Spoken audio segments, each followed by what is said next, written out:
Latvijas čempions 2015. Reaktīvais tomāts. Kādas sajūtas? Parād medaļu. Lieliska medaļa. Garšo labi. Labs fināls. Šodien baigas saspringtais mačs uz pendelēm. Kā jūs tā izlaidāt? Likās jau vienu brīdi, ka viss ir nokārtots no +4. Zini kā?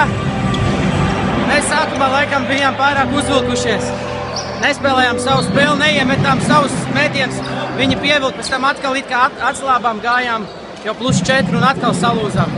Bet laikam tā bija tas lēms, lai handbols būtu interesantāks. Super, apsveicam Līgas pēc mača. Mačs noslēdzās uz pendelēm. Kā tev spēle izvilkāt? Jau likās vienu brīdi, ka visi jau dod priekšā 4, bija iespēja pat iemest +5, bet tad jūs uztaisījāt baigo comeback, kā saka.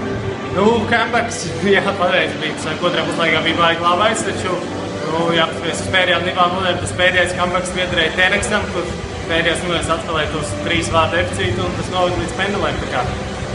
Beigās 3 vārdi tika pazaudēt uz muļķīgu kļūt rēķinu. Man kā skatītāji nobalsa. Taisnība noteikti ir. Vajadzēja mums vienkārši iemest un novest spēli līdz likumsakarīguma izdevumam, lai sērija turpinātos nākamajai dublē, neko tāds ir sports. Un tad jums ir jāgatavojas revanšam kausa mačos. Nekas cits neatliek.